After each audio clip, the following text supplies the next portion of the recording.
Desde que estaba iniciando la primaria, los niños lo miraban con desprecio, hasta asco en algunas ocasiones. Era un niño que había nacido con un tumor benigno, el cual poco a poco iba deformando su cabeza.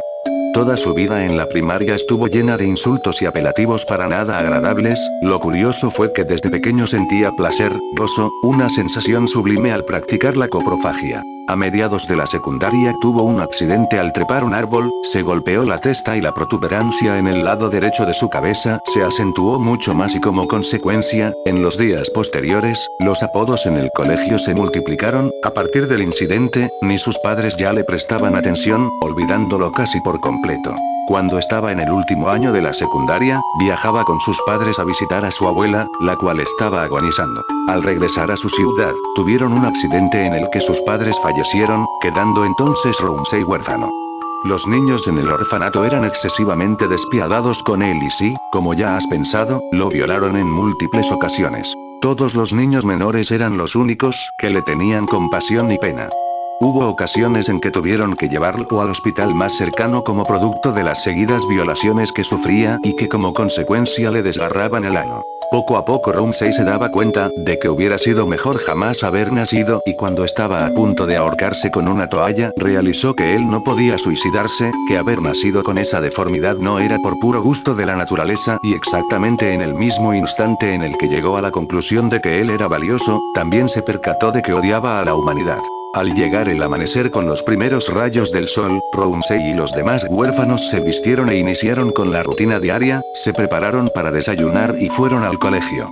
En la clase de anatomía, el profesor sorprendió a los alumnos con una rata dopada e hizo una demostración de cómo extraer el corazón, los intestinos y el cerebro de una rata. Sin embargo, la escena que más impactó a Ramsey fue la de la extracción de los intestinos, porque vio como el excremento todavía no detectado chorreaba cual vómito y conociendo sus manías coprófagas, se le hizo agua a la boca. Durante todo el transcurso del colegio al orfanato, esa imagen de las heces fecales recorriendo el cadáver de la rata estaba en su cabeza. Deseaba probar ese tipo de desecho que todavía no había tenido contacto con el exterior. La clase del profesor de anatomía, intacta en la memoria de Ramsey, azotaba sus pensamientos más locos, hasta que llegó la hora de dormir y todos los huérfanos, incluyendo nuestro protagonista, fueron a sus respectivas camas. En medio de la noche, Ramsey se despertó con los pasos de Paul, que tenía aproximadamente la misma edad de nuestro coprófago. Además, Paul fue el que hace 5 días había mandado a Ramsey al hospital por otro desgarro anal. Paul ya estaba en el baño más de 15 minutos, a lo que nuestro deforme amigo supuso que estaba masturbándose o defecando. Esta última palabra cayó como un rayo en la memoria de Ramsey. Sin perder tiempo fue a la cocina de puntillas, cogió el cuchillo que pensó era el más afilado y se dirigió al baño. Esperó en la puerta unos 10 minutos más hasta que Paul salga de los servicios higiénicos y cuando este lo hizo, Ramsey, amenazándolo con el cuchillo, reparó que guardara silencio e hizo una incisión con el arma en la zona izquierda del cuello de su víctima. Al poco rato Paul yacía muerto desangrado. Ramsey se dirigió al inodoro y todavía estaban las heces ahí, puso al cadáver en posición de cuadrúpedo, extrajo el excremento del retrete e introdujo el medio kilo de deposición fecal en el ano de Paul. Todavía no se sentía a gusto y al oler sus manos colmadas de estiércol, sintió que algo se erectaba entre sus piernas. Sí, amigos míos, también era coprofílico. Ramsey empezó a violar el cadáver de su víctima, llegando a eyacular dentro del ano de Paul. Sacó su miembro viril lleno de excremento y fue en este momento en el que recordó la clase del profesor de anatomía. Como consecuencia, tomó el cuchillo e hizo una incisión desde el ombligo hasta debajo de los testículos. Ya no había demasiada sangre, los órganos no se parecían mucho a los de la rata, pero con facilidad localizó el intestino grueso, 3 metros que contenían restos de deposición fecal. Ramsay estaba en el paraíso, o al menos eso pensó. Llegó a visualizar el fin del intestino que daba al ano, lo cortó con ternura y vio el excremento que había introducido hace media hora mezclado con su semen. En menos de 5 segundos, esa masa repugnante ya se encontraba en la boca de nuestro querido amigo deforme trastornado. Al fin Ramsay estaba satisfecho. Ahora sí puedo morir feliz, pensó. Notó que ya eran las 4:30 de la madrugada, no le importó y se quedó dormido junto al cadáver. Ramsay abrió los ojos y se vio atado a una cama. Todos los demás huérfanos tenían un cuchillo en la mano. Cuando se aseguraron de que Ramsay esté consciente hicieron una fila. Eran 37 adoptivos. Cada uno pasaba, le hacía un corte y se iba, quién sabe a dónde. Y así fueron 13 cortes en el pecho, 20 dedos amputados, lo castraron, le extirparon las 2 orejas, pero faltaba un niño. Tenía miedo, miraba a Ramsay con pena, hasta que alguien dijo: «Mira lo que le hizo a tu hermano». Entonces el niño dirigió la mirada a una esquina de la habitación. Efectivamente, ahí estaba el cadáver de Paul. Meditó por un momento, suspiró muy profundamente y luego de un par de minutos empezó a cercenar la zona abdominal de Ramsay, desde el ombligo hasta debajo de los testículos.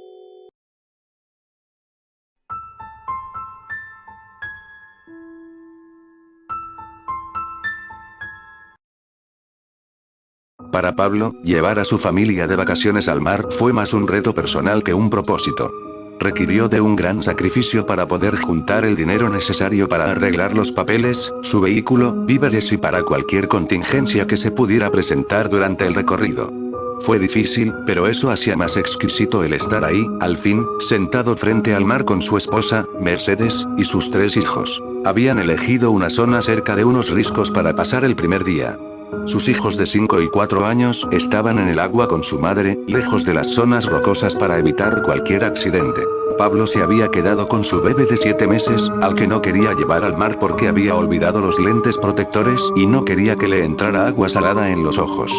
No era que le importara, pues el bebé estaba tan feliz jugando con la arena. Pablo estaba tan orgulloso de ese chiquillo, pues a su corta edad, y su corta estatura, ya gateaba como todo un profesional. Fue a caminar con él hacia los riscos, ya que el bebé ya estaba fortaleciendo sus piernas para caminar, y necesitaba terreno sólido en donde plantar sus piecitos. Caminó por las rocas y le sujetó la manita para guiarlo, siempre cuidando que no hubiera rocas sueltas o filosas, algo que pudiera ponerlo en peligro. En ese punto, la brisa marina era reconfortante, las olas no llegaban y no había rocas peligrosas. Por lo que eligió ese pequeño espacio entre 2 charcos de agua para entrenar a su bebé en el arte de caminar. Además, había una roca alta que le ayudaba al bebé a pararse solo, sin su ayuda. Se alzaba, daba un paso y se caía, por lo que optaba mejor por gatear y chapotear con el agua de los charcos. Pablo le insistía que lo intentara de nuevo, pero era inútil. El bebé era perezoso y quería gatear. Entonces, escuchó el grito de su hijo, el mediano, que provenía de su espalda. Había venido a seguirlo pero había metido su pie en una de las denominadas trampas de agua. Aparentes charcos inofensivos, pero de verdad profundos y peligrosos. Corrió a sacarle la pierna del agujero, y lo sentó para ver si tenía una herida de gravedad. No había pasado de un rasguño menor. Fue por el bebé para llevarlos a ambos a la playa con su madre, pero jamás se imaginó que su niño ya no estaría ahí donde lo había dejado. Su botón del pánico se activó al instante. Corrió a la playa y no vio nada, y era imposible que su bebé hubiera llegado hasta ahí en tan poco tiempo. Lo buscó junto a las rocas, o detrás de ellas. Entonces, se desesperó y comenzó a temer lo peor. Subió hasta donde pudo ver toda la costa y buscó a alguien que fuera huyendo con un bebé, pero no vio más que gente disfrutando el clima. Dio aviso a las autoridades para que registraran la playa entera, quienes a su vez dieron aviso a los guardacostas para que comenzaran a registrar la bahía, pese a que Pablo les dijo que jamás hubiera podido llegar al mar. El operativo se extendió por toda la playa. Registraron todos los autos en las cercanías. Interrogaron a las personas que traían bebés con ellos. Buscaron en las carreteras contiguas en caso de que el secuestrador hubiera optado por caminos secundarios. Después del operativo, todos los cuerpos de emergencia concluyeron que era imposible que cualquier secuestrador hubiera desaparecido por tierra tan rápido con el bebé, por lo que lo más factible era que, ya sea que hubiera sido secuestrado u otra cosa, estuviera en el mar. Los rescatistas emprendieron una labor de reconocimiento en toda la costa, buscando pistas del paradero del bebé. Registraron botes, veleros, yates. Todo lo que se moviera en el agua. No hubo ni una sola pista de qué pudo haber pasado con el bebé en todo el día. Los padres del desaparecido se volvían locos de dolor, de solo pensar que habían llegado a la playa con él y se verían obligados a abandonarla sin él. Las autoridades les dijeron que el siguiente día proseguirían con las labores de búsqueda, que no tenían que perder las esperanzas, pero que lo mejor era que se retiraran a donde se estaban hospedando ese día a descansar y que dejaran todo en sus manos. Que por ninguna razón, fueran a intentar algo estúpido. Los parientes seguidos solían hacerlo cuando de desapariciones se trataba. Ellos se retiraron, pero, en serio, ¿quién descansa cuando un pariente está desaparecido? ¿Qué padre puede dormir sabiendo que su hijo podría estar? En fin, solo hubo llanto esa noche. El día siguiente, no fue diferente al anterior. No lograron encontrar nada, ni una pista del paradero del bebé. El tercer día fue peor, pues todos comenzaron a dar por sentado lo que el padre del niño jamás estaría dispuesto a aceptar.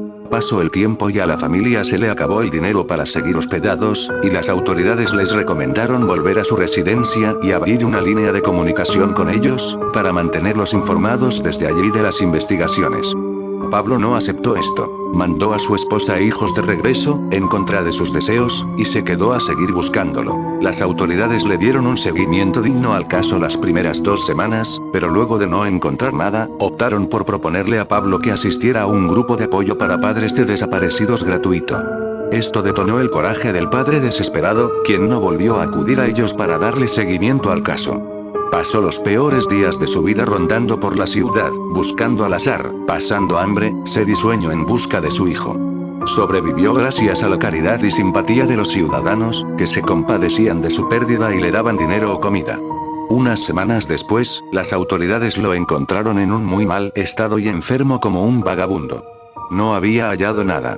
Pablo volvió a su casa e hizo lo que le habían propuesto en un principio. Abrió una línea directa con las autoridades costeras, y le enviaron un portal de internet donde podría monitorear las actividades de búsqueda, y todos los resultados. Pablo pasaba casi todo el día actualizando su computadora, viendo cada segundo si pasaba algo nuevo. El impacto de la pérdida se reflejaba en toda su familia, pero él era quien menos podía sobrellevarlo. Casi no comía, no dormía, no se duchaba. Evitaba hacer cualquier cosa que lo alejara de la computadora. Por simpatía, su jefe directo consiguió que le dieran un permiso especial en su trabajo para que pudiera mantenerse al tanto de la búsqueda de su hijo. Los profesores fueron flexibles con el bajo rendimiento de sus hijos en la escuela, pues entendían lo que toda la familia estaba pasando. En fin, toda la familia había caído en una espiral de depresión que eventualmente terminaría separándolos a todos. Unos meses infructíferos después, Pablo estaba sentado en su computadora como siempre. Tenía la página de internet que le habían dado abierta, pero ese día en particular sintió por vez primera que no tenía caso, que nada cambiaría en el estatus del desaparecido. En un delirio de tristeza y nostalgia, se puso a buscar imágenes de la playa en donde eso ocurrió. Buscó su ubicación en Google Maps, luego buscó vídeos del mar. Todo terminó abruptamente cuando descubrió este vídeo en la web, filmado en un lugar familiar.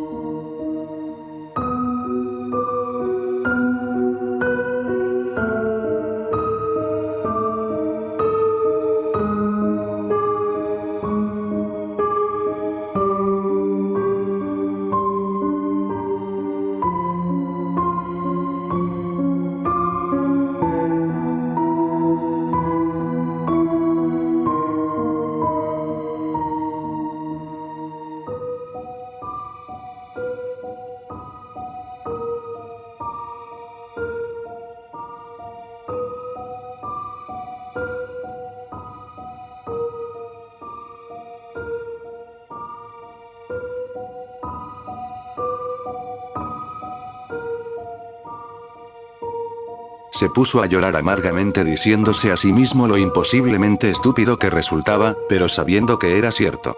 Ese espacio entre los 2 charcos fue el último lugar donde vio jugando a su hijo.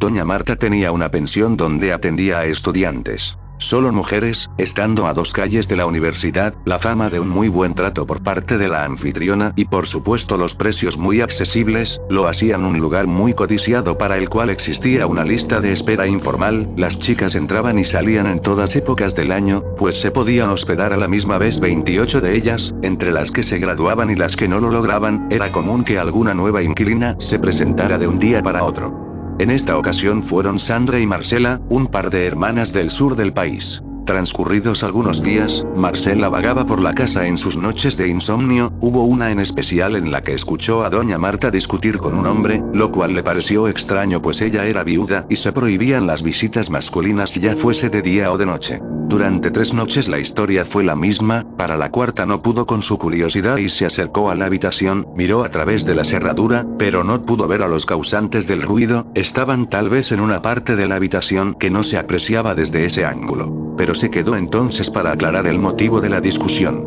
A lo que pudo escuchar se creó la idea de que la señora se había metido en problemas de dinero, pues el hombre le pedía respetar el acuerdo que tenían. Marcela lo compartió con Sandra pero esta no le prestó importancia, dijo haber escuchado entre las demás muchachas que doña Marta tenía a su amante y lo metía a escondidas tal como ellas hacía con sus novios, que era una regla que se ignoraba por completo, pero todos fingían que no. Marcela ignoró entonces las peleas que oía, pero no por mucho. Se preocupó cuando le pareció escuchar que habían golpeado a alguien, miró por la cerradura, un hombre en ropa interior estaba sobre una mujer desnuda. El morbo la orilló a quedarse atenta en la cerradura, sin perder detalle de cómo el desconocido y una de sus compañeras tenían sexo. Al desviar un poco la mirada, se dio cuenta de que doña Marta también observaba desde un sillón. Le decía a la joven: trata de disfrutarlo y coopera un poco más. Son muchos los meses de renta que me debes. El hombre la golpeaba, la mordía y la trataba con violencia. Al terminar con lo suyo, se levantó de la cama y antes de que la joven acabara de vestirse él volvió para clavarle un hacha en el vientre, salpicando de sangre toda la habitación, exponiendo sus órganos por la herida. Ella no tuvo oportunidad de gritar y cayó muerta al instante. Entonces el hombre caminó hacia el cuerpo que descansaba en el piso, para darle de hachazos hasta quedar rendido. Con una sonrisa descarada y el rostro lleno de sangre, se dirigió a doña Marta y le dijo: gracias, mami. Ahora quiero a la que nos ve por la cerradura.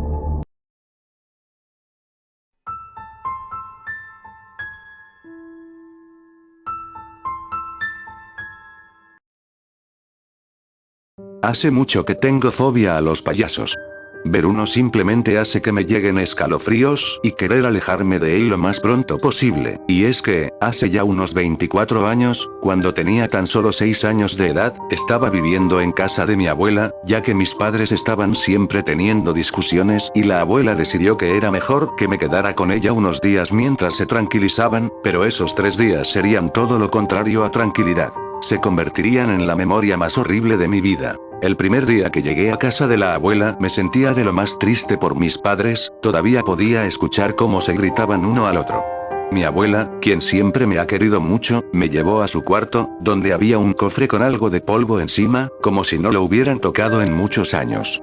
La abuela abrió el cofre y dentro de él se encontraban muchas chucherías viejas que ya no recuerdo, pero lo que más llamó mi atención, fue el muñeco muy extraño, imitando la figura de un payaso con algunas deformidades. Su cuello era mucho más largo de lo normal, y su cuerpo era redondo hacia abajo. No daba un aspecto gracioso, sino llamativo.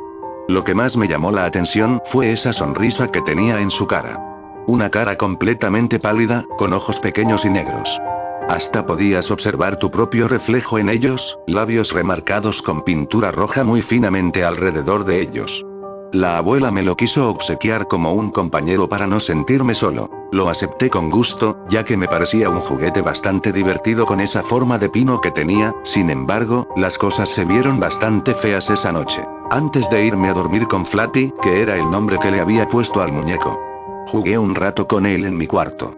Durante cierto momento me di cuenta de que tenía anudado un cordón debajo de su camisa de payaso que tenía.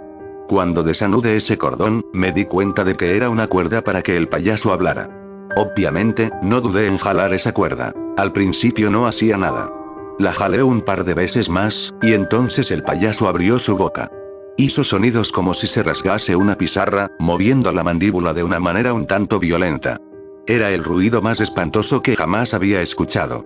Arrojé a Flappy a una esquina, y me fui a dormir con ese tormentoso sonido que no paraba de dar vueltas en mi cabeza. Al siguiente día, le dije a mi abuela sobre el problema de Flappy, entonces ella lo tomó y se lo llevó para comprender el problema. Yo esperé en la sala, nervioso por ese molesto sonido. Ese mismo chillido volvió de repente. Ahora era más bien el chillido de una señora llorando desesperadamente, gritando de forma desgarradora. Me tapé los oídos. Intenté no pensar en ese sonido. La abuela estaba bajando las escaleras lentamente, paso por paso, pálida, más de lo que una persona sin haber comido por días debería estar. Se acercó lentamente y, lanzándose contra mí, me levantó del suelo y empezó a presionar mi garganta. Me gritaba obscenidades y maldiciones. Luego se tiró sobre el suelo y empezó a azotar su cabeza violentamente una y otra vez contra este. Sus propios dientes se rompieron, seguido de su nariz y de su cráneo. Yo estaba en estado de shock, observando el cuerpo de la abuela. Mis padres encontraron al cuerpo de la abuela. No estoy seguro, porque nunca lo pude comprobar, puesto que nunca regresé con ellos y anduve vagando solo por las calles, sobreviviendo de lo que podía encontrar. Mi único acompañante es Flappy, aunque hay algo que me intriga. En su ropa de payaso tiene marcadas huellas de color rojo como si unas manos ensangrentadas lo hubiesen cogido, las manos pequeñas de un niño.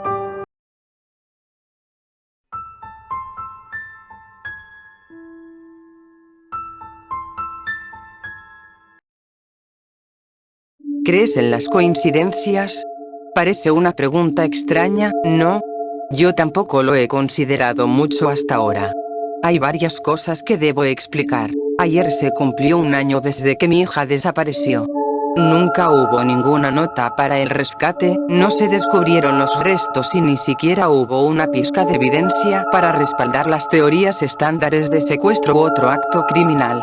Aparte de su ausencia misma, toda la situación se veía impresionantemente limpia. A solo 14 años de edad, había desaparecido sin dejar rastro. Su nombre era Emily. Ahora puedo utilizar ese funesto era con seguridad. Es una bendición agria, una que acarrea un costo enorme para todos nosotros. Cuando Emily desapareció, nos dejó a todos en un estado de ansiedad perpetua. El limbo monstruoso de la incertidumbre. Cada llamada telefónica era una aguja presionada contra nuestra piel, y cada reportaje que se transmitía sobre esa pobre chica que permanecía desaparecida y se presumía muerta, se sentía como sofocar nuestras gargantas con agua hirviendo. El no saber, esa es la tortura real. Hasta ayer, en verdad lo creía. Hasta ayer, cuando recibí un correo de un remitente que no conocía. Un correo que declaraba contener la verdad de lo que le pasó a Emily aquel terrible día. Hola, señora Stanfield. No le diré mi nombre. Eso no es importante aún. Lo que importa es lo que he hecho, y lo mucho que me arrepiento por haberlo hecho. Seré breve y honesto. Emily está muerta, yo la maté. Me encantaría decirle que fue rápido y piadoso, pero no fue ninguno. Murió lenta y terriblemente. Imagino que mi gozo inicial del suceso no servirá como ningún tipo de consuelo. Amé a Emily por mucho tiempo de una manera a la que podríamos referirnos como inapropiada. La parte más difícil era saber que ella nunca podría corresponderme, al menos no de la misma forma en la que yo lo hacía, aunque no por falta de intentarlo. Había hecho insinuaciones antes. Muy sencillas, en verdad. Pero ella nunca fue muy receptiva ante mi afecto. Sentía asco hacia mí, y eso me hacía sentir pequeño y enojado. Aunque puedo estar agradecido por el hecho de que nunca le contó nada a usted. Supongo que habría sido poderosamente embarazoso para ella si ustedes lo sabían. ¿Sabe lo difícil que es lidiar con una fantasía, señora Stanfield? He tenido sueños tan desagradables sobre Emily, y sé que son desagradables, pero no puedo evitar encontrarlos excitantes. Me he preguntado muchas veces a lo largo del último año si fue la fealdad del asunto lo que lo hacía tan apasionante. Cuando lo único que tienes es una fantasía que consideras como inalcanzable, pasas mucho tiempo afinándola, como un escultor tallando una estatua, esperando hallar la perfección escondida en el granito. No importa cuántas veces aflojes las válvulas secretamente con tus manos, eso solo apagará la fantasía, pero no la destruirá. No la puede destruir. Solo obtiene otro componente. Quizás son otros 15 minutos de tortura, otro grito. Quizá es una herramienta diferente que se añade a la caja. Para cuando la fantasía ha llegado a su punto de ebullición, es muy compleja como para ser satisfactoria si solo se mantiene en la forma de un juego de pensamientos. Tienes que convertirla en carne. Cálida y gratificante carne. Y lo hice, señora Stanfield, en verdad lo hice. Debo ser honesto, no fue tanto sobre querer vivir la fantasía. Fue sobre querer saber si tenía en mí la voluntad de llevarla a cabo. No había dignidad en sacar placer de conjeturas violentas, pero sí lo había en poder decir que tuve el coraje para hacer la única cosa que le podría dar propósito a mi vida. Y hoy, hace un año, demostré que sí tenía el coraje. Mis pequeñas indiscreciones estaban en el pasado. Fui paciente, como un cocodrilo, y jugué el juego largo. Hice que Emily confiara en mí de nuevo con el paso del tiempo. Dejé que se sintiera cómoda cerca de mí, que bajara su guardia. Iba caminando hacia la escuela cuando al fin tomé la oportunidad para hacer mi jugada. Había seleccionado de antemano una cabaña malgastada en el bosque. Preparé unos grilletes e incluso encendí unas cuantas velas para efectos románticos. Aunque admito que más para mí que para ella. Emily estaba ansiosa al comienzo, pero logré convencerla a que visitara la pequeña cabaña conmigo. Detrás de nosotros, la puerta ya había sido cerrada con seguro antes de que ella viera la pistola que yo sostenía. Pero cuando lo hizo, se portó bien y no gritó. Debo decir que estaba un poco decepcionado por eso. No soy un pornógrafo, así que no seré atroz con los detalles de lo que hice. Estoy consciente de que fue perverso, pero poco importa el viento cuando eres un huracán. Toda mi vida fue perversión, oculta y encerrada. Emily fue el canal de esa perversión. Una parte de mí piensa que solo llegué a amarla porque era conveniente, porque era accesible. Usé un martillo, un cuchillo, un par de pinzas y un taladro mecánico. Fue más desordenado de lo que esperaba. Tanta sangre, y tanto de lo demás. En total, pasaron horas hasta que al fin murió, lo cual admiro, pues nunca me dejó divertirme. Emily fue una chica fuerte. Debería estar orgullosa de ella, señora Stanfield. Para resguardar mi propio orgullo, me gustaría decir que no la violé antes de que muriera. No me pude forzar a cruzar esa barrera, sabiendo que sus ojos estarían en mí mientras sucedía. Ese pensamiento me disgustaba. Murió, hasta donde sé, virgen. Una vez que había terminado con ella por completo, y la euforia de todo ya había pasado, surgió en mí la realización de lo terrible que fue eso que hice.